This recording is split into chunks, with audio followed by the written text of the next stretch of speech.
Sahabat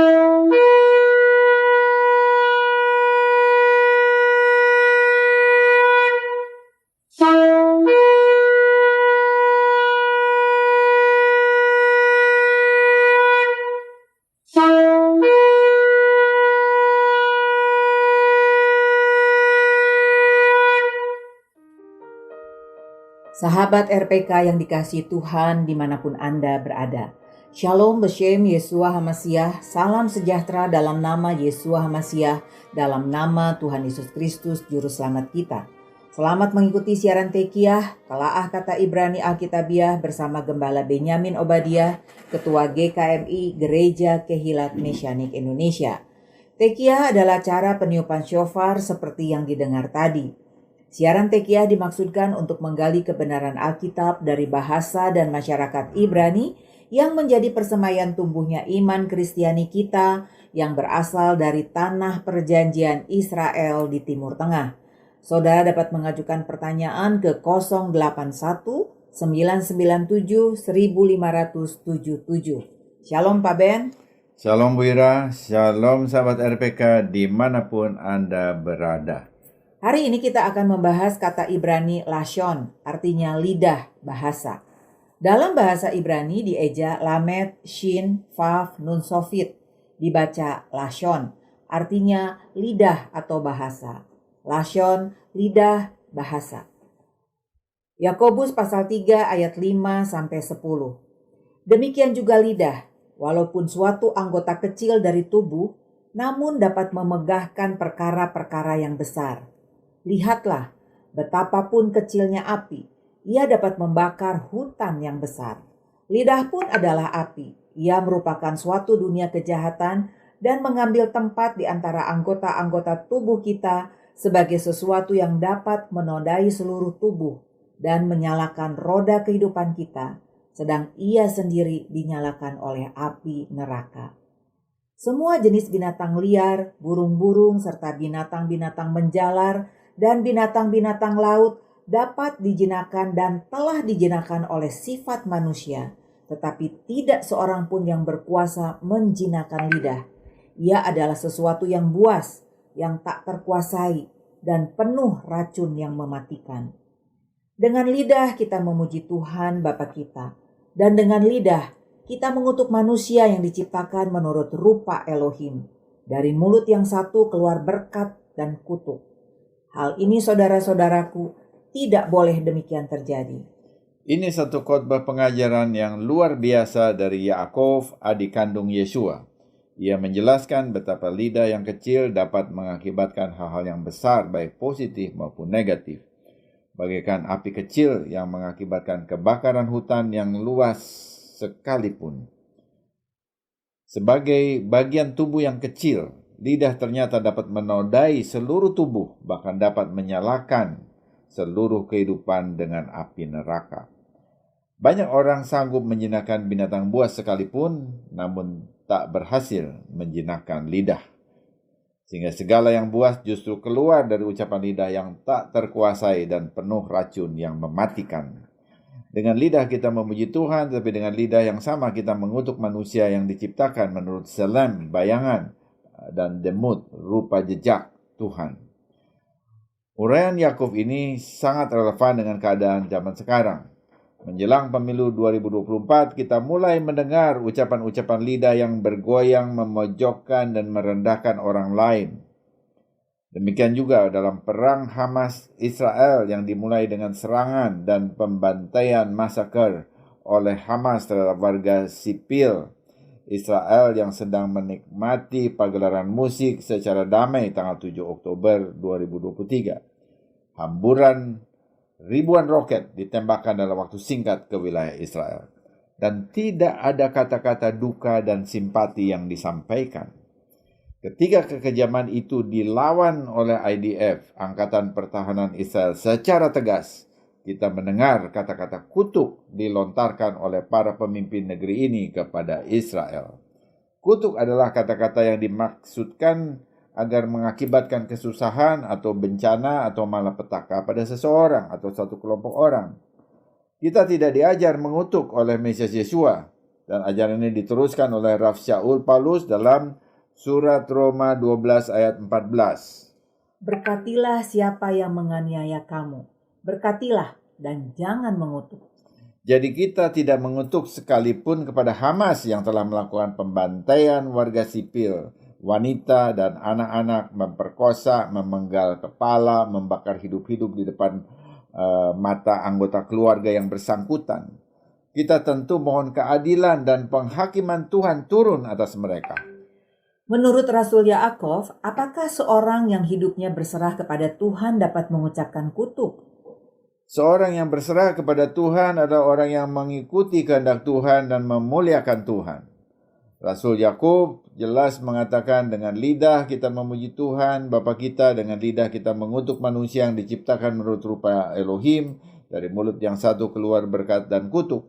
Hal itu, saudaraku, tidak boleh demikian terjadi. Lidah kita hanya satu. Dengan lidah kita memuji Tuhan, dengan lidah yang sama kita juga mengutuk. Dari mulut yang satu keluar berkat, tapi juga kutuk. Rasul Yakub mengatakan, bukan begitu caranya. Tidak boleh seperti itu, karena itu hanya menunjukkan penyerahan diri yang tidak utuh. Lidah yang seharusnya dipakai untuk memuliakan Tuhan ternyata masih digunakan untuk mengutuk manusia yang adalah makhluk yang diciptakan menurut Tselem, bayangan Elohim. Artinya, kita sebagai orang percaya tidak dibenarkan mengeluarkan kata-kata kutuk. Ya, jelas. Rasul Yakub, saudara Yesua, mengatakan tidak demikian. Lidah kita harus kudus, artinya bila kita sudah dipakai sudah untuk memuliakan Tuhan, kita tidak akan menggunakan lidah kita untuk mengutuk orang. Kalau kita sudah memakai lidah kita untuk memuliakan Tuhan, lalu memakainya lagi untuk mengutuk manusia, maka itu dikatakan lidahnya tidak kudus. Dan kalau lidah tidak kudus, maka orangnya juga tidak kudus. Tetapi dalam beberapa hari ini kita mendengar banyak orang, termasuk para pemimpin di negeri ini, mengeluarkan kata-kata kutuk yang ditujukan kepada bangsa Israel. Ya, saya mendengar di medsos RI1 mengutuk serangan Israel ke Gaza dengan alasan kemanusiaan humaniter internasional. Padahal bila sungguh-sungguh karena alasan kemanusiaan, mengapa Presiden tidak mengutuk serangan biadab Hamas kepada warga Israel yang sedang menikmati konser musik tanggal 7 Oktober? Jelas ini sikap bias terhadap Israel. Tentang korban sipil, wanita dan anak terjadi di kedua belah pihak. Namun yang memulainya adalah Hamas sendiri, bukan Israel. Ketika Hamas harus mempertanggungjawabkan perbuatannya, mereka berteriak menyalahkan pihak lain dengan menuduh Israel melakukan kejahatan kemanusiaan dan lalu memperluas masalahnya dengan meminta dukungan dunia Arab yang berkonotasi agama tertentu. Padahal mereka yang lebih dahulu memulai kejahatan kemanusiaan terhadap warga sipil Israel dengan membunuh, memotong kepala, memperkosa, membakar anak, wanita, dewasa, dan lansia pada tanggal 7 Oktober.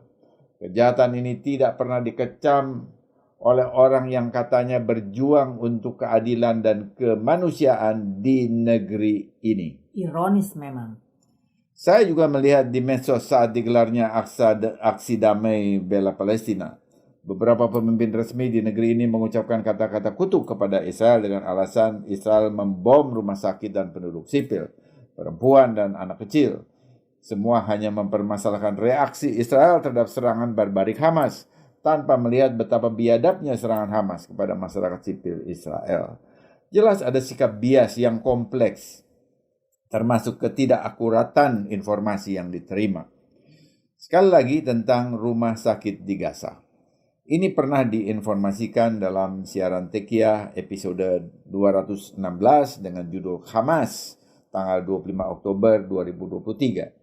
Rumah sakit Al-Ahli Arab di Gaza kena bom yang diluncurkan oleh kelompok jihad Islami, bukan Israel.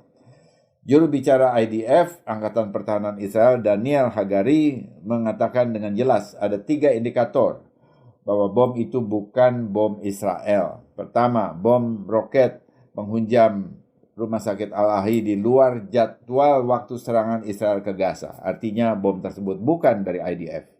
Kedua, indikator jejak fisik serangan bom tersebut menunjukkan bahwa roket yang dipakai bukan buatan Israel.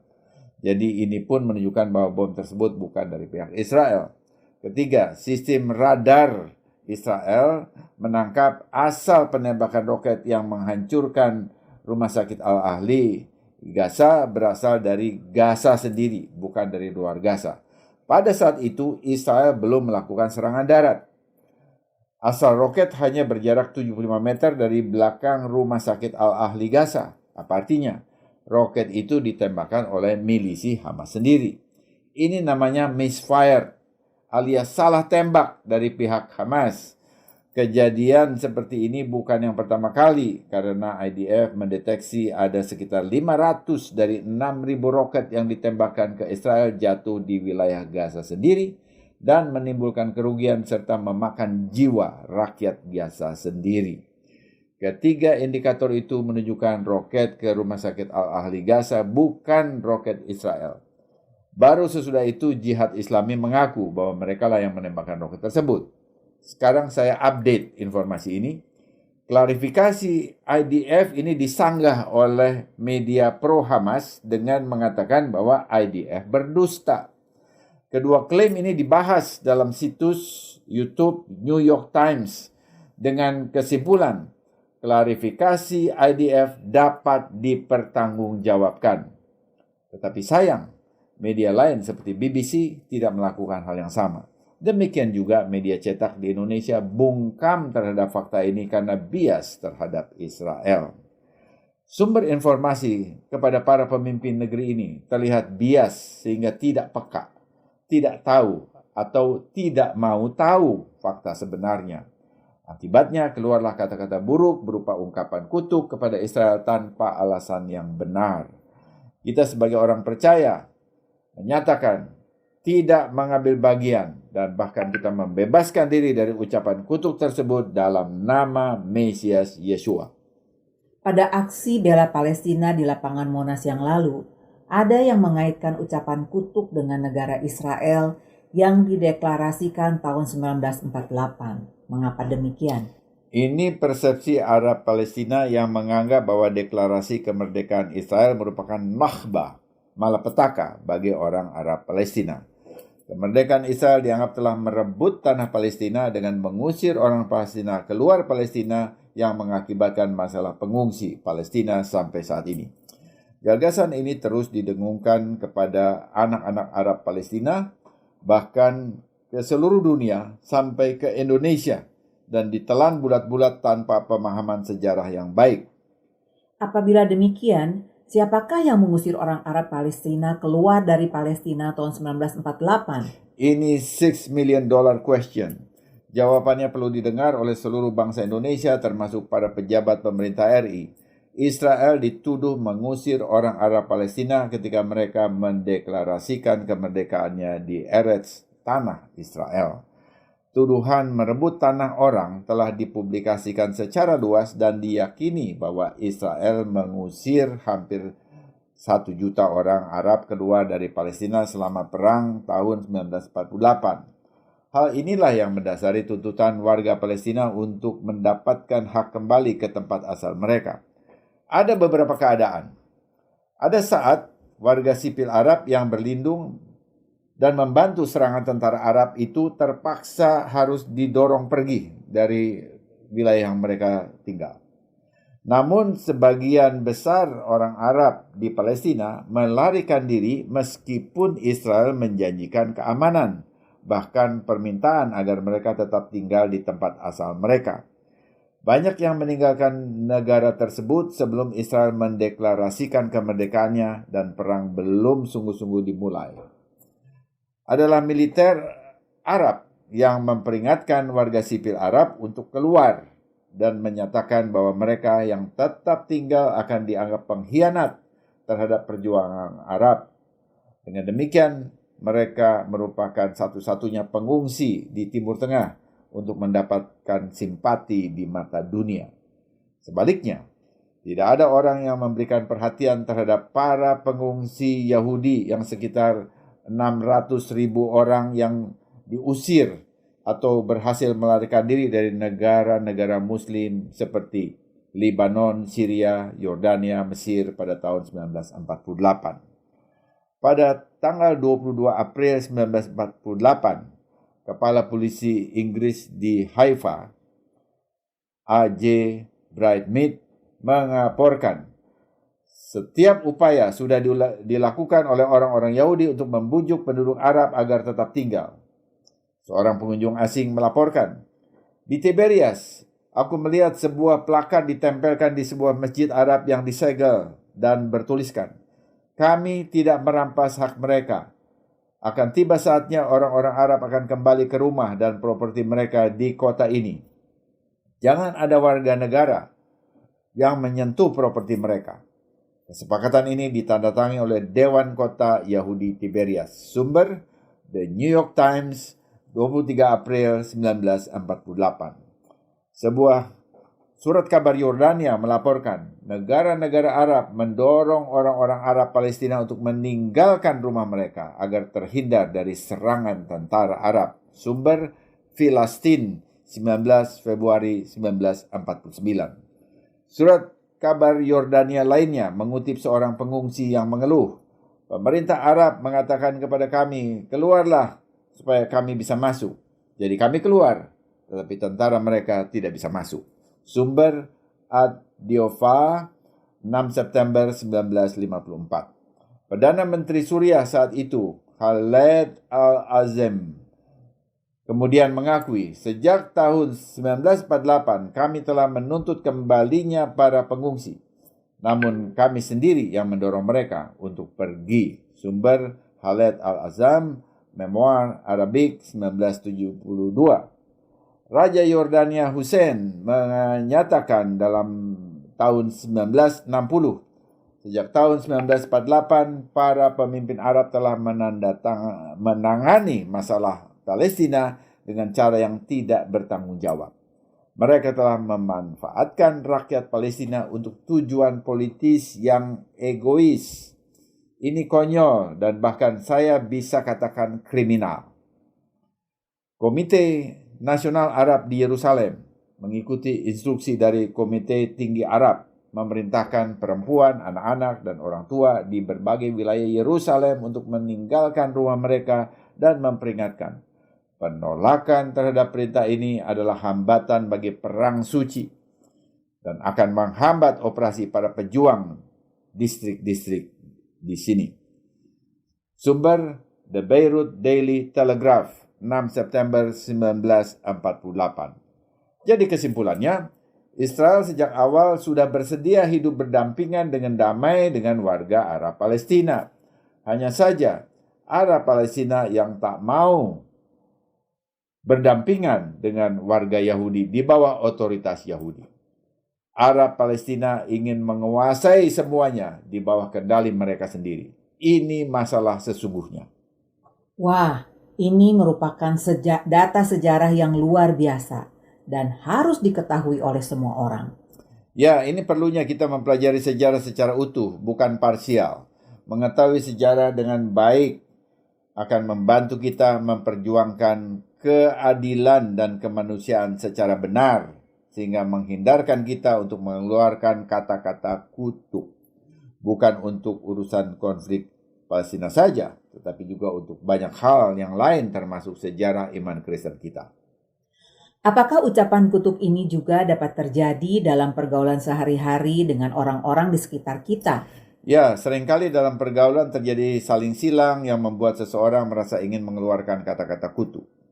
Hal ini pun tercakup dalam nasihat dalam Yakov 3 ayat 10 yang sudah kita baca. Dari mulut yang memuliakan Tuhan tidak pantas dari mulut yang sama keluar kata-kata kutuk. Kita perlu pertolongan Roh Kudus untuk mengendalikan dan menjinakkan lidah kita. Searah itu, Rasul Shaul Paulus dengan ilham Roh Kudus menasihati umat Tuhan dalam Roma 12 ayat 14. Berkatilah siapa yang menganiaya kamu, berkatilah dan jangan mengutuk. Ini pengajaran standar bagi orang percaya, memberkati dan jangan mengutuk. Kita lebih baik memberkati dan menghindari kata-kata kutuk. Kutuk adalah bagian Tuhan sebagai hakim yang dapat menghukum dan bukan kita. Apabila kita menghadapi kedurjanaan dalam kehidupan kita, apakah kita boleh mengutuk? Terhadap kedurjanaan kita dapat marah dengan memberi teguran keras, dengan protes yang keras, namun bukan mengutuk. Kutuk adalah bagian Tuhan. Kalau kita lebih baik memberkati. Dalam perjanjian Abraham, Tuhan berjanji akan memberkati orang yang memberkati keturunan Abraham, yaitu Israel. Jadi, kalau kita mau diberkati, kalau Indonesia mau diberkati, kita orang percaya Indonesia mewakili Indonesia untuk memberkati Israel. Bahkan Bileam yang mau mengutuk Israel dibelokkan lidahnya untuk memberkati Israel yang tercatat dalam Bilangan 24 ayat 5. Alangkah indahnya kemah-kemahmu, Yakub, dan tempat-tempat kediamanmu, Israel. Amin. Mari kita bertindak sesuai pengajaran firman Tuhan. Jangan ada kutuk keluar dari mulut kita. Kita serahkan kepada Tuhan kendali penuh atas lidah kita. Dan dengan rahmat-Nya, kita hanya akan mengucapkan kata-kata yang memuliakan nama-Nya. Semoga siaran ini memberkati saudara. Informasi bagi saudara. Siaran Tekiyah dapat didengar ulang pada YouTube kanal Kehilat Mesianik _Tekiyah. Kunjungi dan subscribe kanal Kehilat Mesianik di YouTube untuk mengikutinya. Sesudah narasi ini, kita akan mendengar lagu rohani Ibrani, Blow the Trumpet in Zion, tiuplah shofar di Sion, yang diangkat dari nubuat Nabi Yoel 2 ayat 1. Tiuplah sangkakala di Sion, dan berteriaklah di gunungku yang kudus. Biarlah gemetar seluruh penduduk negeri. Biar gemetar para pembuat kejahatan terhadap umat Tuhan, karena penghakiman Tuhan jatuh atas mereka. Mari kita doakan pembebasan lebih dari 240 orang warga Israel yang disandera oleh Hamas. Kiranya Adonai Elohim mengirimkan para malaikatnya. Amin, amin. Tiba saatnya saya Penatua Ira Natali dan Gembala Benyamin Obadiah mohon diri dari ruang dengar saudara. Sampai jumpa pada siaran mendatang. Yesua keselamatanku, Torah kesukaanku, menuju kepenuhan bangsa-bangsa. Shalom, shalom.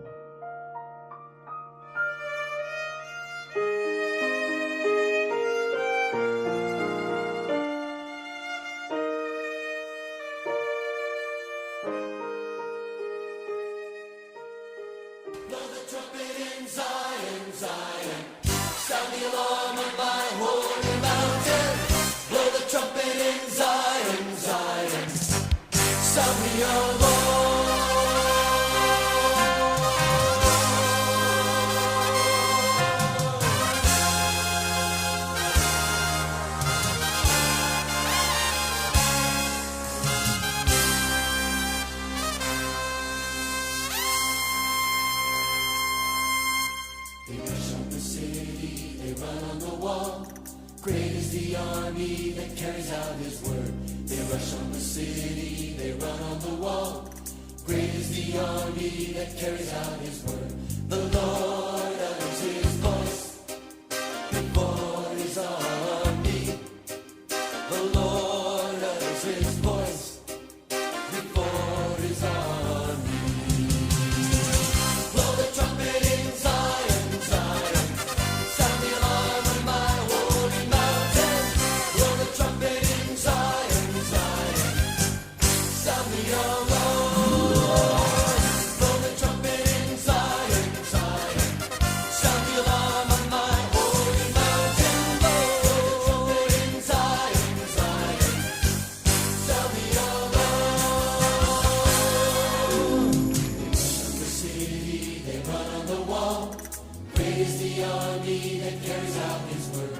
They rush on the city, they run on the wall. Great is the army that carries out